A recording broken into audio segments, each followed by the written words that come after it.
Hello, probers. Howdy, howdy. Good start. I'm dying over here. And welcome to But It Was Aliens.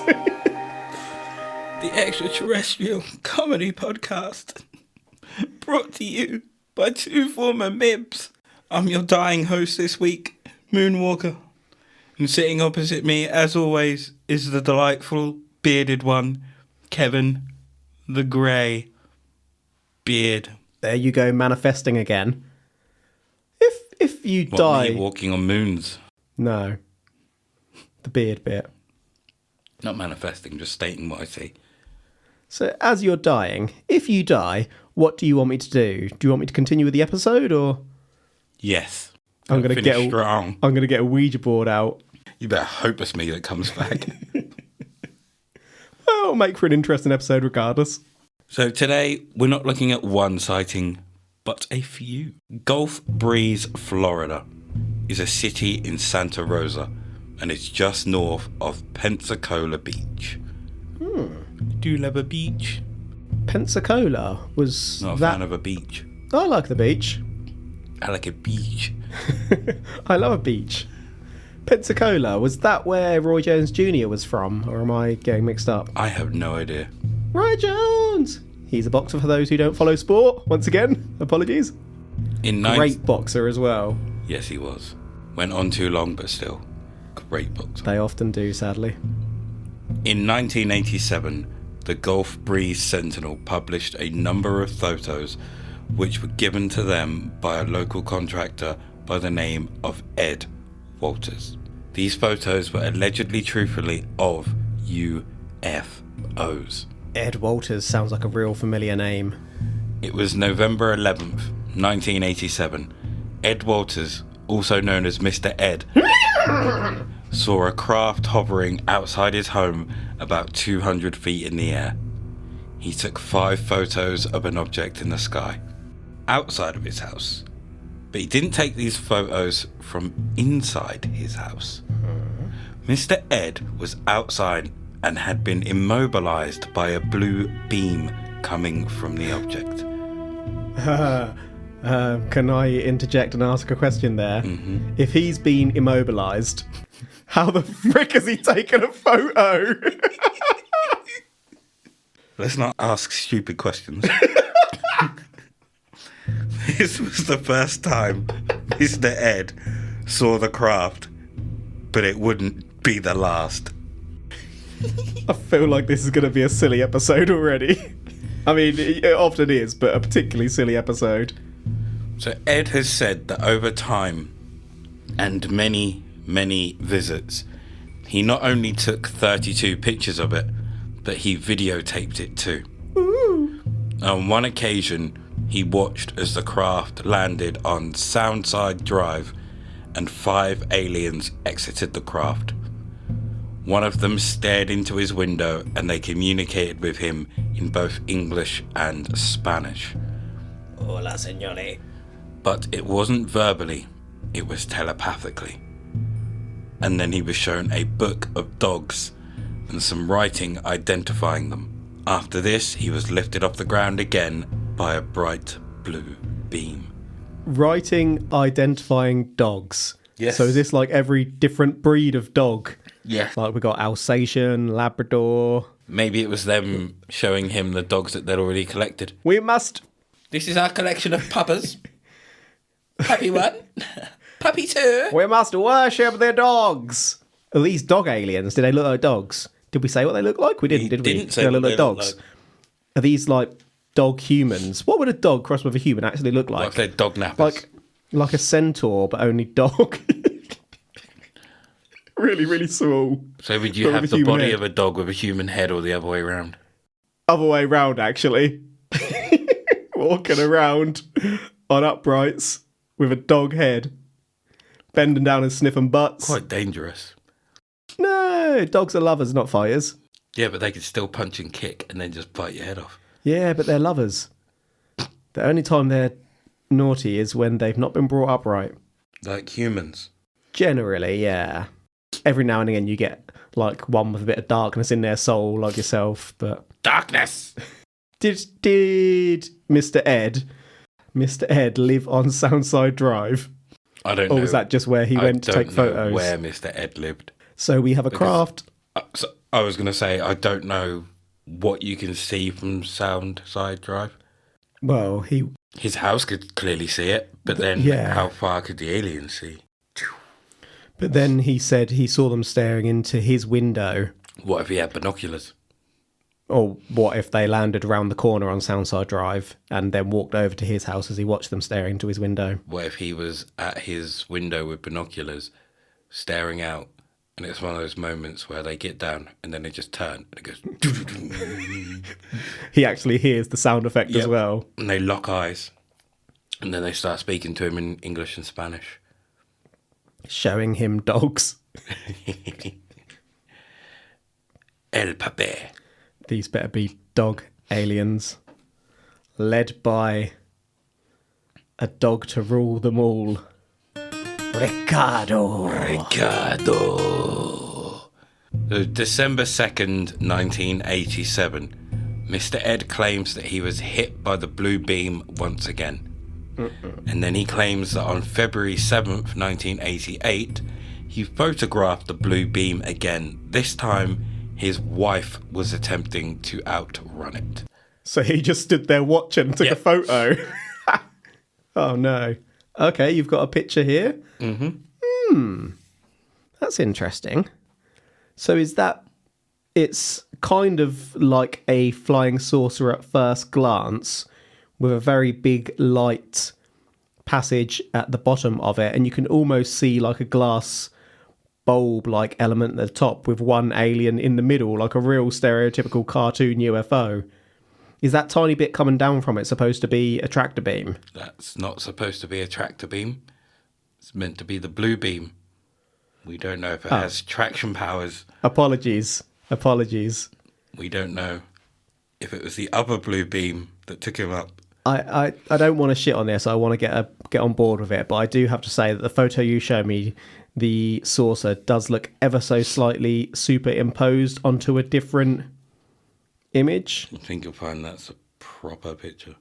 Is it going to be like of a button or something? There was another occasion where Mr. Ed...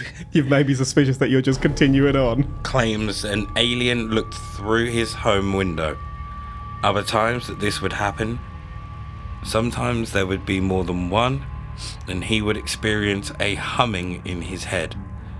To him, this would mean that the aliens were on their way. Can you imagine that? You're sitting there, all of a sudden you just start humming a tune. Fuck, there's aliens! For you, it would be do, did it, did it, did it.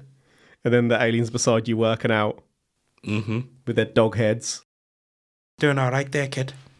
I feel like my years of silly accents are finally starting to rub off on you.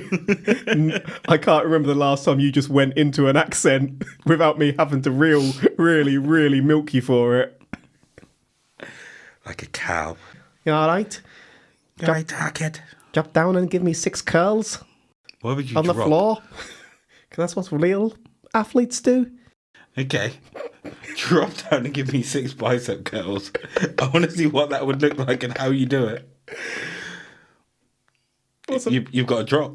I don't have any curling devices with which to curl. Ed and his family would go on to report 19 sightings in total. And his family? Is that wife family. And more, or just wife? Just says, and his family. Okay. I don't know if that included the dogs, children, grandma, mum, dad, niece, nephew, aunt, uncle, great aunt, great uncle, cousins, second cousins, third cousins, step brothers, sisters, stepdad, stepmum, step grandparents. Cousin 3 times removed. 4 cats, the budgie. So on May 1st, 1988, after midnight, Mr. Ed was at Shoreline Park. Don't ask me what he was doing there. Probably dogging. Anyway, But whilst there, he felt a presence. He looked up and saw a UFO. He took a picture of it, and then he blacked out for over an hour. When he came to, he found some liquid that the UFO had leaked, and this liquid was boiling and continued to boil up to 19 days after Mr. Ed had collected it. That's a bold claim. You better have some evidence to back that bit up.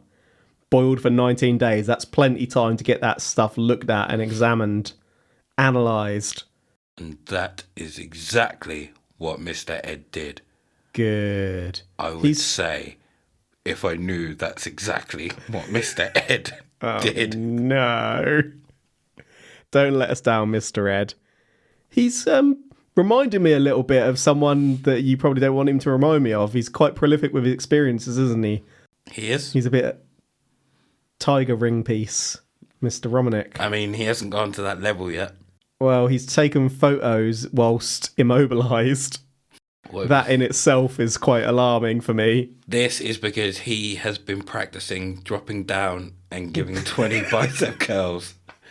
So when immobilised in the blue beam, he had the strength to bicep curl his arms out of the beam and take the photos. You son of a... See, folks, if you follow Greybeard's workout plan, you too can move whilst immobilised. Can move through tractor beams. So when Ed Walters gave the photos to the Gulf Breeze Sentinel, he used a different alias so as not to give his real identity. If he calls himself Tiger, I'm out. And become the subject of ridicule. He used the names Mr. Ed, Mr. X, and Jim. Mr. Ed and Mr. X, I get. Jim? It's not really Mr. X-like, is it? And to be fair, Mr. Ed isn't much of a stretch from Ed Walters. No. He's not really gonna cover himself that well.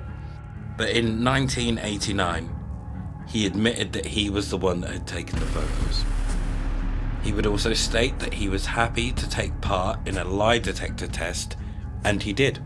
The Pensacola examiner who administered his test in February of '88 passed him, stating that Walters believed his photos were real. So, was Ed a target?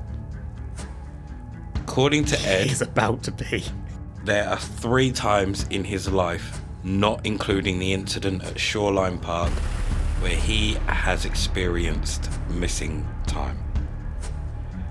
He didn't believe this had anything to do with aliens or UFOs, but knowing what we know now, maybe they did. On one occasion, it was during a canoe trip, but he put that down to heat stroke. Another time was when he was a teenager. He thought it was a nightmare. And the last of the 3 happened when he was driving at night. He could no longer see any street lights or cars on the road. He stopped the car and got out. As he did, a single light started to head his way. He describes it as being like a motorcycle light. He got back in his car and the light lifted and lit up the inside of the car.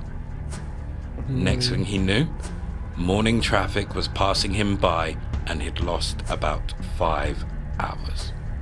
To be honest, the lost time would be the least of my concerns in that last scenario. He's been in a car that's lifted. Why is he not leading with that? The light lifted. So it was coming along at a... Oh, I thought you meant it lifted up the car. No, and then the light kind of lifted up and lit up the inside of the car. Okay, I'll think about taking that back then. 3 moments of lost time out of 19 sightings / visits. It's not bad going, is it? Yes, yeah, it's not bad.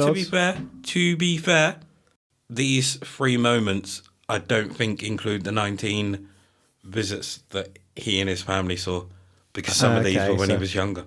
22 experiences now. Then this is rapidly rising. We're getting quite Adamski prolific here. So Ray Stanford, an investigator for Project Starlight, would study the pictures that were submitted by Ed. He focused on the clouds within the pictures and got the wind direction from the weather department. Clever. After receiving the information, he deemed it impossible for the pictures to have been taken on the night of November 11th, 1987, and he deemed the photos a hoax. Bonkers how people can do that. Mr. Stanford was then advised the wind directions he was given were incorrect, and once given the correct information, he took back his statement and said it was 100% possible that the photos were taken on that fateful night. Possible doesn't mean that they definitely were. He said they were possible, goddammit. And that is a picture of Mr. Stanford there. He looks a little bit like someone I know, weirdly. Does he really? Yeah, genuinely. Do you know Ray Stanford? No. How to describe this guy? He is nothing particularly standing out about him apart from one thing which I will get to. He's an older gentleman, probably around 50s to 60s. Lots of a good set of hair, grey beard, inclusive of moustache, stripy blue shirt. Now, the point of interest here is, what is that around his neck? That is a giant crystal. Giant blue crystal. Forgive my terminology if a blue crystal is called something else. I can't remember what they're called, but we had another case where the guy was wearing that around his neck. And it goes all the way down, by the looks of it, to his belt buckle. It's like a man necklace for the men that didn't want to seem like they wore necklaces. That's an even bigger necklace, though. You could just tuck a necklace behind your shirt and no one would know if you don't want to be seen to be wearing a necklace. And it also matches his ring and... Hold on. He's wearing a watch on both wrists. I think the second one's just like a wrist bracelet. This man likes to accessorize. He really does. Saying that, the ring, the bracelet, the belt buckle, and the necklace all seem to have a bluish hue, bluey green hue to them and match. They're a set. This has now given me. I'm getting vibes of Oberonzell Ravenclaw mixed in with the dolphin guy who dances. Ooh. If they had a love child, I might go back and listen to that one just to hear the end. I might go back and listen to both of them. Two of our more classic episodes, I would argue. Mm-hmm. So Stanford wasn't the only investigator to weigh in on this case. Bud Hopkins also interviewed Ed and vouched for him. Bud had years of experience of research and interviewing witnesses, so found him to be truthful. What also helped this is that Ed had turned down a $100,000 book deal and also passed a lie detector. Hopkins also believed that Ed wasn't the only person that was being abducted from the Gulf Breeze area. A $100,000 book Deal. He turned it down. Yep. Was he already independently wealthy? Who knows?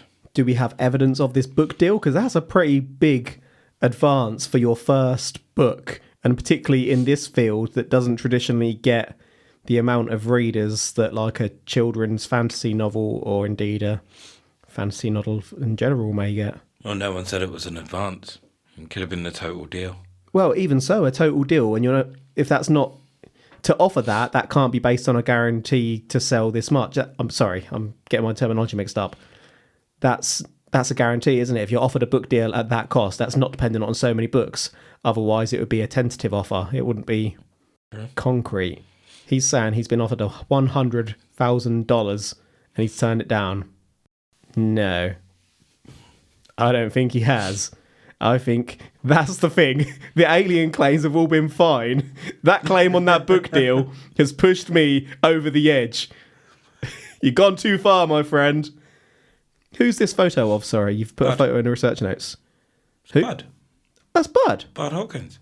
You should know that picture. Oh, to be honest, I get so fixated on Dr. Leo Fart Sprinkle that I can't remember what anyone else looks like most of the time.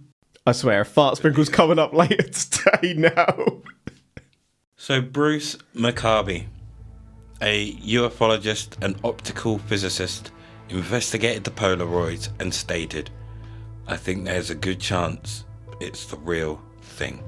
Everyone say it's possible. There's a good chance. You might as well say it allegedly truthfully happened. This is an optical physicist, Kevin. What is an optical physicist? An optical physicist. Ed also. I need to know. What does an optical physicist do? Went through most. I don't know what they do. I understand what a theoretical physicist would do. I've never come across an optical physicist. What if they literally just study pictures to determine I was whether thinking they're real, they fake? study the way our universe is perceived visually by us. But I feel like I'm clutching a little bit there. Clutch. So anyway, Ed also went through what most go through: hypnotic regression therapy. Oh, see, now you're getting me real suspicious because I know Dr. Leo Fart Sprinkle is a prolific hypnotherapist. And during regression therapy, Ed discovered that he'd been abducted by aliens multiple times on multiple occasions. Dan Overlaid, The Overlord, who examined Ed and also conducted a personality and intelligence test on him, claimed that Ed was as normal as the rest of us. Clearly not us, but most other people. speak for yourself. Sight- well, normal. Do you know what I mean? Like, Sightings in the area date all the way back. I'm normal, Jack. Jack. Back to March 31st, 1953. Jack! Can't do it with your throat. I can't. And when you jealous of my voice, Jack? the paper published the pictures, both of them and MUFON were inundated with dozens of reports from residents in the area, some reporting strange lights in the sky, others reporting seeing strange shapes or crafts in the sky. Others claimed to have seen the same blue light that Ed claimed had immobilized him. For a second there, I was going to criticise, like, why is it they only come forward after someone else puts it in a paper, like you trying to hop on that bandwagon? Then I thought, sometimes, like with whistleblowing or with some sadder claims in professional workplaces, for example, Hollywood, it takes someone brave and bold to come forward and say what's going on for other people to then find the confidence and follow the example. Mm-hmm. So I'm going to lay back on criticising that bit and instead revert to the earlier section whereby he conducted an intelligence test that stated he was as normal as the rest of us. Mm-hmm. What is that? What? How does an intelligence test state whether you're normal, air quotes? I've never taken the test, so I wouldn't know. I think I've said this on the podcast before, and I'm sure a lot of people are going to call bullshit, but I've done a couple of IQ tests, and I have, on one occasion, scored higher than Einstein. However, on another 2 occasions, at least, I did not. So I'm not entirely sure on whether I'm the most intelligent person in the universe. It's a possibility. You got lucky. I don't buy into IQ tests. Can you remember the Aside. podcast we done where we were talking about the puzzle that was put on the internet and a random 3-year-old just walks up and finds the answer? That's me on IQ tests. You're that random 3-year-old. No, it was... I did several of them as part of a university module, and you can kind of train your brain for them. Like, do you remember that Nintendo DS or 3DS game, Brain Training? Oh, yeah. Basically, if you do things like that, there you can prepare for IQ tests and do quite well on them, and they're also quite culturally biased. I remember that Brain Train. That was pretty cool. I never actually had it. I did. I should bring it out on the Switch. But yeah, once you start doing activities of that nature, you start learning what to look for. And this was, by the way, like 10 years ago or more. So I'm not saying I'd do well today or that. Well, I am saying I'm more intelligent than Einstein, but I'll die on that hill. No, but yeah, then they're not. The point I'm getting to in a really poor way here is that you don't buy into them as much as what people try and claim you should. Don't buy into them as much as you should buy into a lie detector test. So in July 1988, Jenna, okay, my typing this in, it has auto-corrected a name. Right. So the name isn't Jenna, but I don't know what the name is. We've anonymised this person, allegedly truthfully. Because it's Mr. and Mrs. McConnell, and I'm pretty sure his name wasn't Jenna. If it was, we apologise and respect your choice. Definitely wasn't, because I'd have remembered that. So, in July 1988, Mr. McConnell and Shirley McConnell claimed to have seen an aeroplane over the water on the pier. Shag Harbour, baby! This aeroplane had its landing lights shining off the water. It was disc-shaped and had lots of windows, no wings, and made zero noise. When interviewed at a later date, the McConnells claimed that they'd sent out UFO-themed party invitations to their friends. Then 2 days later, a cylindrical craft could be seen hovering from their window for nearly 4 minutes and then drifted away. Mr. McConnell estimates that the craft was about 75 yards from the house, and Shirley says she got an eerie feeling about it and recognised it from the newspaper. Would you say that something lasting for nearly 4 minutes is quite a long time? I would. I'd say it lasted a very long time. It would give me enough time to go and get my camera. Well, I've heard that you could do a lot in 4 minutes. Do bicep curls, bench presses. Can you do them on the floor, squats.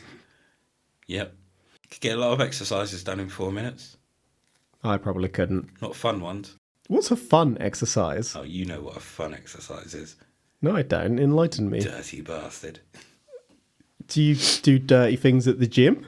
The group with Ed.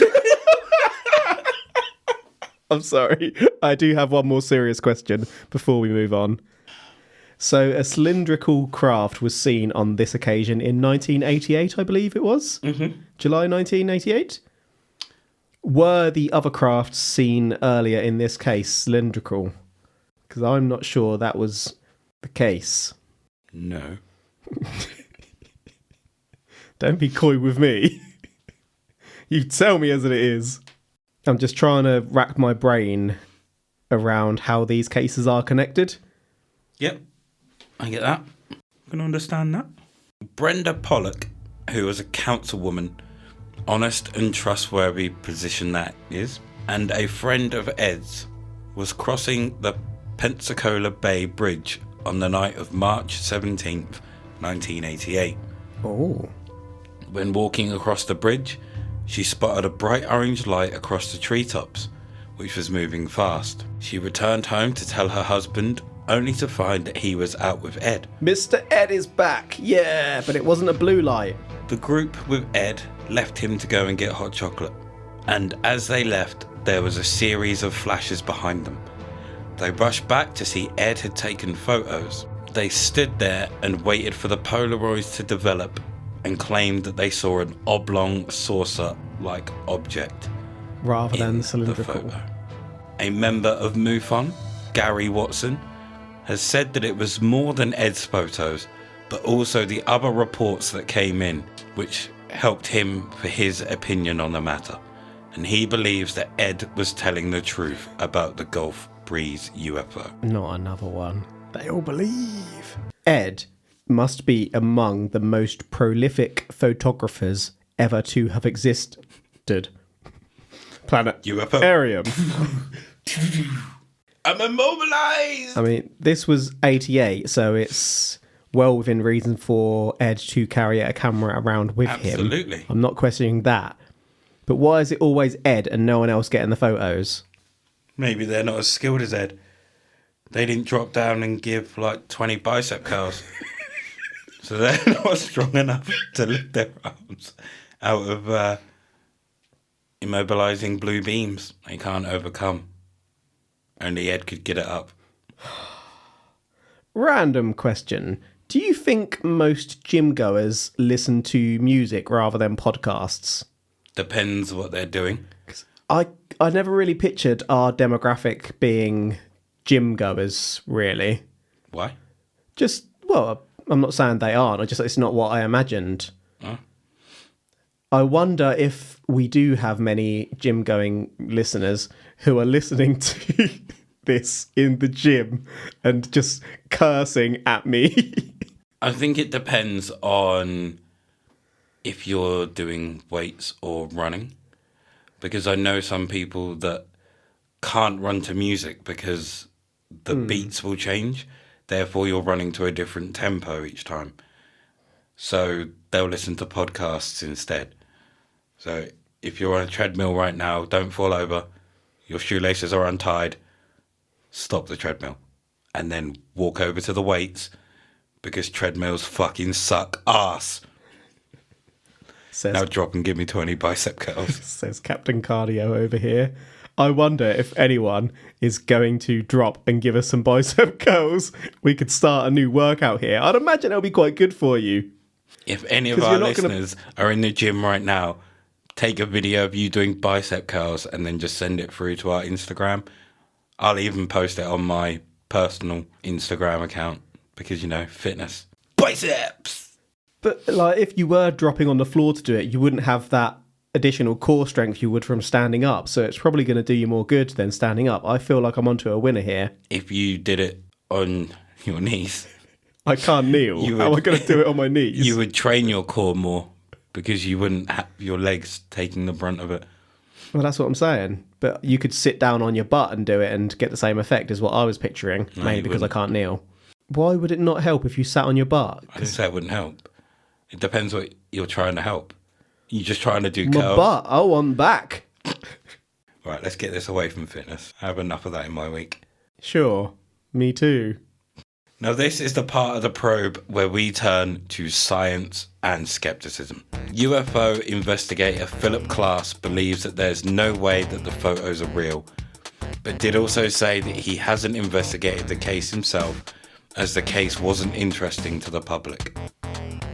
Robert Nathan from NASA's Jet Propulsion Lab said that after examining the photos, that many of the pictures looked like double exposure, saying that the craft and buildings nearer looked more sharply focused. That's kind of what I was getting at earlier, yeah. No, it's not. Glen Air Force Base, east of Gulf Breeze, recorded no unusual activity, no radar blips, and weren't secretly studying or testing anything at the time either. Kufos founder J. Allen Hynek stated that the photos were fake based on the windows. He said that the windows were not spaced evenly and that the pictures were too wavy. He said this suggested that they could have been taken by water. Ed also had some snitches in his camp who spoke to Mark Roediger and Robert Boyd, claiming that Mr. Ed was a practical joker and prankster. Larry! Apparently, Roediger was forced to change his mind from skeptic to authentic case, which caused fractures amongst the Kufos group. And in June 1990, after Mr. Ed had moved house, the new owners were up in the attic when they found a model made up of 4 plastic foam plates and some drafting paper. Oh, no. This model resembled Ed's UFO, and Mr. Ed refused to do a lie detector test, but signed a sworn statement denying any knowledge of the UFO. He also said that it was someone trying to discredit him. Not just someone, but the government. Did the government buy his house? He tells a story of how a neighbour told his wife that they saw someone with out-of-town plates enter their garage and attic. What the hell is an out-of-town plate? So, New York, New Jersey. So, depending on where you're from, your license plate. Oh, license state. plates. Yeah. I thought you were referring to someone with Like, just crockery. China. Yeah. China plates. This don't come from around here. It's reported that Ed was given a $200,000 book advance and was offered $450,000 by ABC for a miniseries. They dug into his past a bit more and found that Ed had served 18 months in prison for forgery and an auto theft charge in 1967. He was granted a full pardon by Governor Bob Martinez in 1990, and we don't know why. Oh dear. And there is a picture of Bob's UFO? Ed's UFO. That looks more like a light. What's the little nubbin on the top? Probably something to hook the wire by as you hang it up. This kind of looks like an upside down saucer with square and diamond shaped windows. Drawn by an adolescent, I would expect. Or myself. So to summarise, we have the Gulf Breeze case, where a Mr. Ed handed in several photos to the paper of a UFO which he saw outside his house. Over time, Mr. Ed was visited by the aliens on numerous occasions. They would speak to him telepathically in both English and Spanish. We would go on to hear about the blue beam, which would shoot down from the craft and immobilise him. Under hypnotic regression, he would uncover the multiple times that he had been abducted by aliens before and how he suffered from lost time, which he originally put down to more logical explanations. His story would also be backed by other citizens of Gulf Breeze who reported seeing strange crafts in the sky around the same time as Mr. Ed. Ufologists from different organisations would investigate the case, and while some believed that the case to be an authentic, otherworldly experience, there were some that did not. In 1990, the new owner of Mr. Ed's house, whilst looking in the loft, stumbled upon a model of the UFO that was seen in Mr. Ed's pictures. This was disputed by Mr. Ed, and he claimed that it was a conspiracy to discredit him. But that model was foam rather than a button. Boom. Yeah, I don't really have much to go over here because I feel like you shit all over it for me in your science and skepticism section. I didn't. So what you're saying is, whether it's aliens or a hoax, you're saying it's aliens. Is that what I heard? No.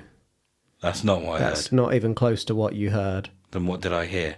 You But it was heard... aliens? No, not for a little while. You heard... For a long while? Me...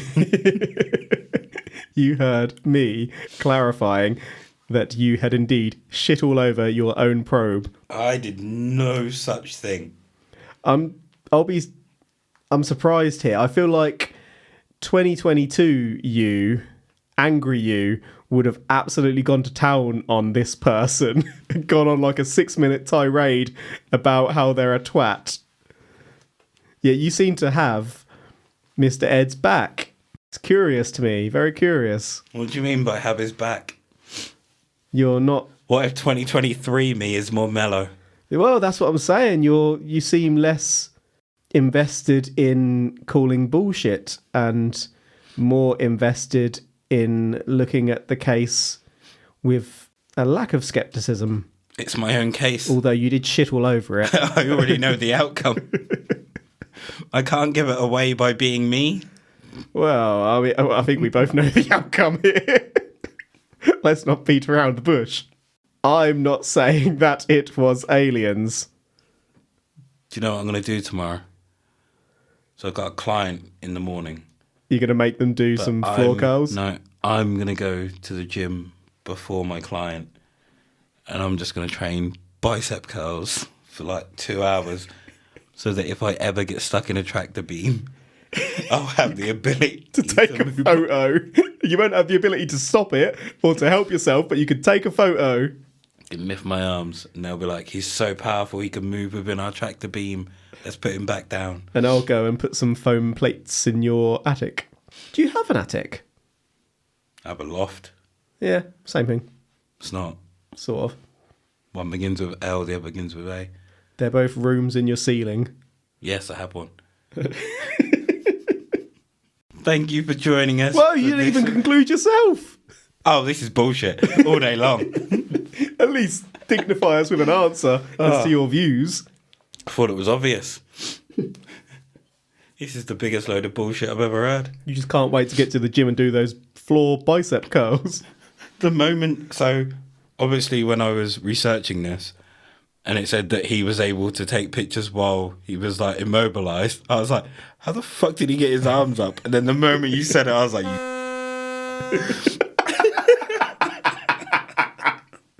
can't keep a straight face. Thank you for joining us for this week's probe. So no summary on this guy, or? I mean, he's a twat. He's not going in the hall. Oh, I wasn't reaching for that. But yeah, I just wondered what happened to him. Really? Oh no idea. Just vanished Into thin air. Went up in the tractor beam.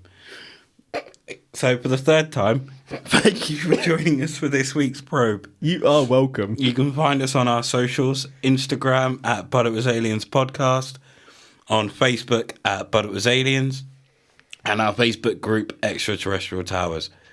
We are also on the Twitter at But It Was Aliens. And You're for welcome. all things outside of the extraterrestrial, but still within the paranormal, you can find us on Patreon.com/But It Was Aliens. As always, I have been the Walker of Moons, and he has been the Grey within the beard. Remember, the truth is up there. #.